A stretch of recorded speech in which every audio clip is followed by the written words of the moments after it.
అదే ఇప్పుడు కుప్పానికి కృష్ణా జలాలు తెచ్చిన అంద్రినీవా కాలువలో ప్రవాహం ఆగిపోయింది అంటూ కొందరు చేస్తున్న ఫేక్ ప్రచారాన్ని ఎవరు నమ్మొద్దు. సెప్టెంబర్ 3వ తేదీన వాస్తవంగా కాలువల్లో ఉన్న నీటి ప్రవాహాన్ని ఫోటోలో చూడవచ్చు. పల్లమనేరు, కుప్పం అసెంబ్లీ నియోజకవర్గాలు 110 చెరువులు నింపడానికి ప్రభుత్వం కృత నిశ్చయంతో ఉంది. ఇది ఫేక్ న్యూస్, ఇది రియల్ న్యూస్ అని ఫోటో వేయాలి.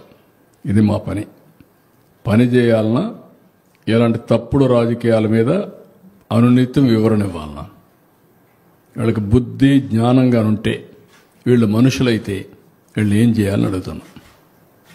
Is it right? అంటే నీకు అధికారం ఉంది, నీకు ఇంకా అడ్డు వాపు లేదు, ఏమైనా చేయగలుగుతామని నీ ఇష్ట ప్రకారం వేస్తే మేము చూస్తూ పోస్ట్ పెట్టుకోవాలి ఎవ్రీడే. ఇదే పనే. కబద్దార్, జాగ్రత్తగా ఉండండి. ఎంతవరకైనా వెళ్తాం.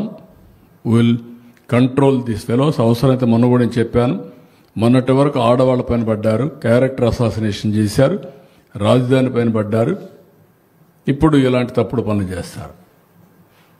దీనికి కూడా ఏం చేయాలో ఆలోచిస్తాం. ఒక చట్టాన్ని తీసుకొస్తాం.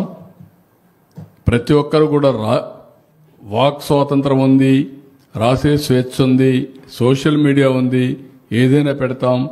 పేటీఎం బ్యాచ్ ఉంది, డబ్బులు ఇస్తారు కాబట్టి మేము పెడతామంటే మాత్రం కుదరదు. మళ్ళా వాళ్ళు వచ్చి మిమ్మల్ని కాపాడలేరు. ఆ విషయం కూడా గుర్తుపెట్టుకోమని హెచ్చరిస్తున్నాం.